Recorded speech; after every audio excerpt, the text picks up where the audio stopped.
Sejam todos muito bem-vindos a mais uma batalha. Hoje, na antevéspera de Natal, vamos falar das ameaças por escrito do Benfica a todos quantos alegadamente terão descarregado os e-mails que são divulgados publicamente e também em relação à segunda jornada da Taça dos Padres, vulgo Taça da Liga. O Benfica começou a escrever cartas às entidades patronais de todos quantos alegadamente terão descarregado os e-mails que vão sendo divulgados na praça pública. O Benfica, como se pode perceber, perde, portanto, a noção do ridículo, perde a noção do lógico, perde a noção da coerência. É lógico que coerência não é uma palavra muito bem tratada para as bandas de carnide, mas agora, de facto, estão a ser ultrapassados todos os limites. Alguém que acusa os outros de violação de privacidade ou acesso à informação pessoal vir-se a envolver na relação entre entidade empregadora e empregado é de facto ridículo. O que é que pretende o Benfica? Pretende criar problemas profissionais às pessoas? O que é que pretende o Benfica? Criar instabilidade profissional e inerentemente pessoal na vida das pessoas? Então quem coloca em causa a honestidade intelectual daqueles que falam de conversas privadas vem-se agora a envolver nesta matéria? Vem-se agora a envolver nesta relação? Escreve cartas às entidades empregadoras, quase que ameaçando as mesmas que, se não tiverem procedimentos disciplinares, o Benfica vai-lhes colocar processos. De facto, é o ridículo, é a atitude pidesca que nós estamos a ver por parte do Benfica, mas que não ficamos surpreendidos. Porque o Benfica não está preocupado com nada mais que não seja criar obscuridade à volta de todos os seus procedimentos, à volta de tudo aquilo que andou a fazer ao longo dos últimos anos. A coerência, como disse há pouco, há muito que é maltratada para as bandas da luz. Ainda esta semana tivemos a oportunidade de aqui recordar um programa da Benfica TV, onde foram divulgadas escutas do apito dourado, com os senhores Pedro Guerra e Rui Pedro Brás a fazerem de pivôs esse programa. Ora, será que existe algo mais privado ou mais pessoal do que uma conversa telefónica? Eu acredito que não. Mas o Benfica continua a ter estas incoerências e agora, como digo, ultrapassou todos os limites. Agora, a minha grande questão é o que é que vai acontecer com benfiquistas? Seguramente que todos acreditamos que também existiram benfiquistas que descarregaram os e-mails. E como é lógico, ao contrário daquilo que se pensa no reino do primeiro-ministro, nem todos os benfiquistas são estereotipados por Pedro Guerra. Nem todos têm a falta de pudor, a falta de vergonha na cara de fazer estas coisas e sorrir alegremente. Há benfiquistas, e muitos, sérios, corretos, que querem de facto perceber quais foram as práticas da sua direção. E portanto, o que é que o Benfica vai fazer a esses? O que é que o Benfica vai fazer aos benfiquistas que descarregaram os e-mails? Será que também lhes vai colocar processos? Será que também lhes vai contactar as entidades empregadoras para que as mesmas procedam a processos disciplinares aos seus funcionários? O Benfica perdeu a noção. O Benfica está desequilibrado, está desorientado. E depois, como tem esta desorientação total, tem o seu advogado, o Dr. João Leal, publicamente a fazer declarações absolutamente incoerentes.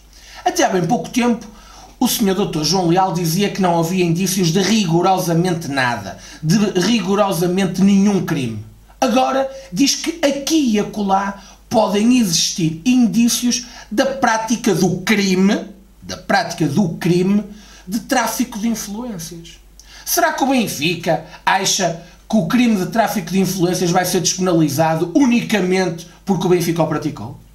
Então, até há bem pouco tempo não havia indício de prática de nenhum crime e afinal agora já podemos estar a falar de tráfico de influências. Isto é a desorientação, é o desequilíbrio, é a falta total de um discurso uniforme, porque o Benfica não o consegue ter, porque naturalmente toda a gente sabe o que o Benfica andou a fazer. Mas mais, o seu problema não é aquilo que até ao presente momento foi divulgado. O problema do Benfica é aquilo que ainda possa vir a ser divulgado. O problema do Benfica é aquilo que ainda venha a ser divulgado. E é por isso que o Benfica quer ter esta atitude pidesca de impedir a divulgação dessa informação. Será que também andaram no YouTube a ver quem é que consultou as escutas do apito dourado? Quem é que fez programas sobre essa matéria? Andaram a ver os IPs daqueles que viram esses programas televisivos? Não apresentaram processos contra esses? São ridículos, são descabidos, são despropositados e perderam a vergonha. E perderam a vergonha, porque efetivamente nós temos tido acesso a um conjunto de informação que demonstra as práticas do Benfica. Eu vou aqui ler um e-mail datado de 19 de janeiro de 2017 e 19 de janeiro de 2017 para que se perceba que, ao contrário daquilo que muitos querem fazer crer, os e-mails não se reportam apenas a 2008, a 2009, a 2010. Não. Temos e-mails ainda bem recentes. Temos e-mails atuais das práticas que o Benfica continuava a fazer até há bem pouco tempo. Se calhar ainda continua, mas quanto a isso, aparentemente não existem provas.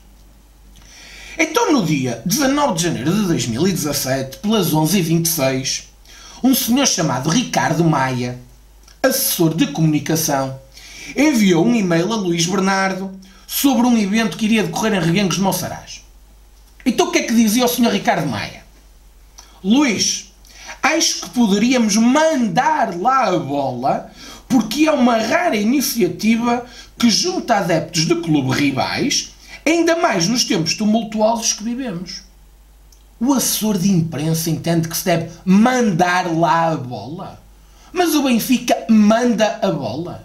O Benfica define a agenda da bola. O Benfica define os eventos onde os jornais devem estar presentes. Ao que, sensivelmente 2 horas depois, Luís Bernardo respondeu com um ok, avança. É isto que o Benfica quer encobrir.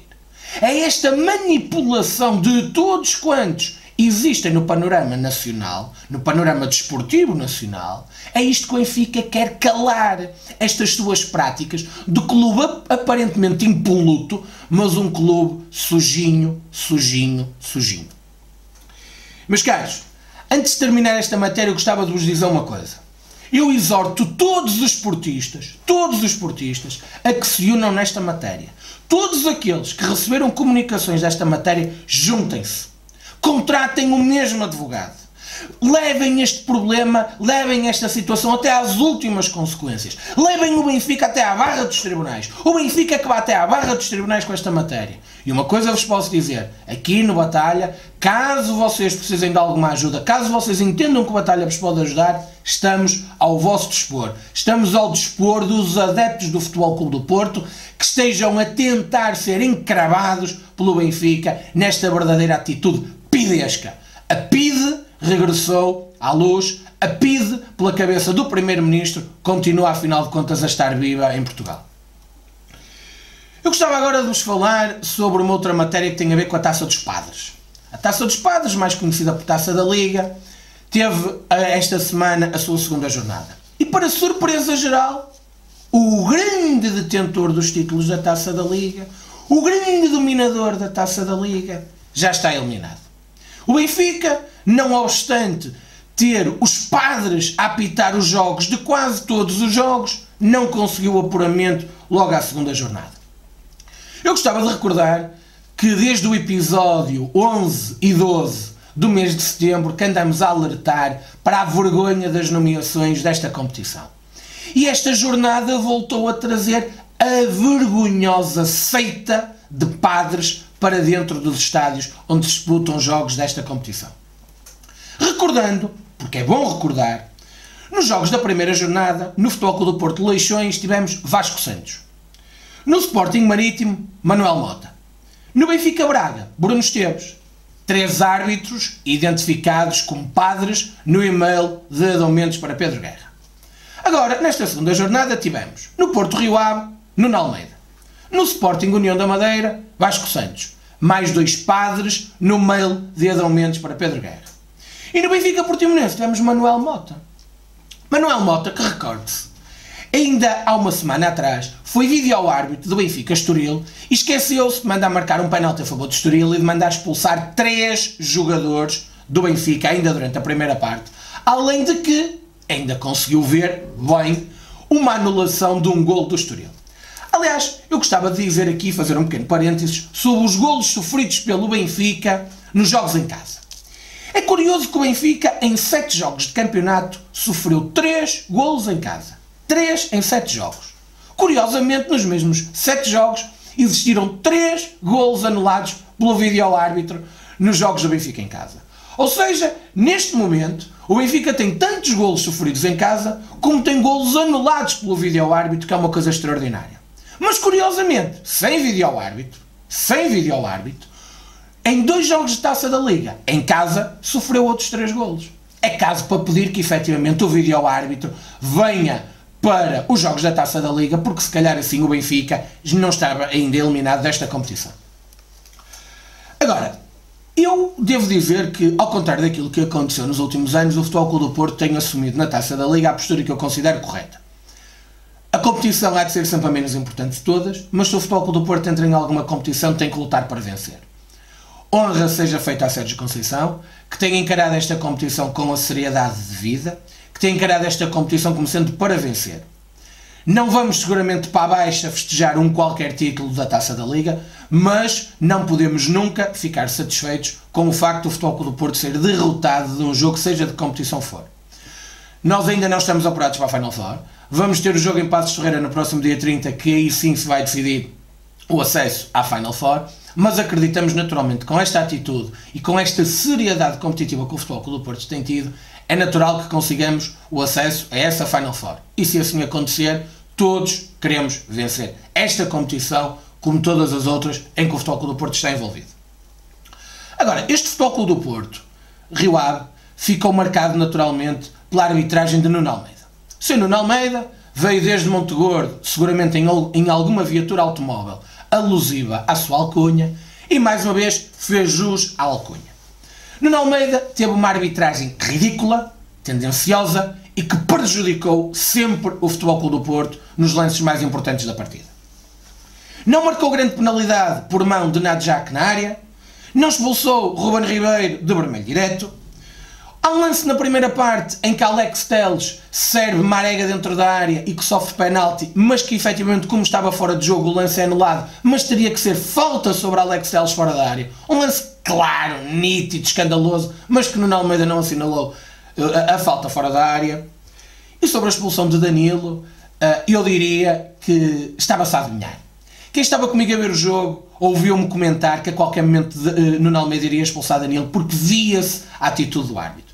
Danilo demonstrou frustração por um lance em que não fez falta, mas dar cartão amarelo por aqueles protestos, depois do mesmo árbitro ter tido Luizão com a cabeça encostada à sua, no último Benfica Chaves da época passada, de facto é uma vergonha, e este senhor é uma vergonha. Este senhor continua a prejudicar sempre o Futebol Clube do Porto.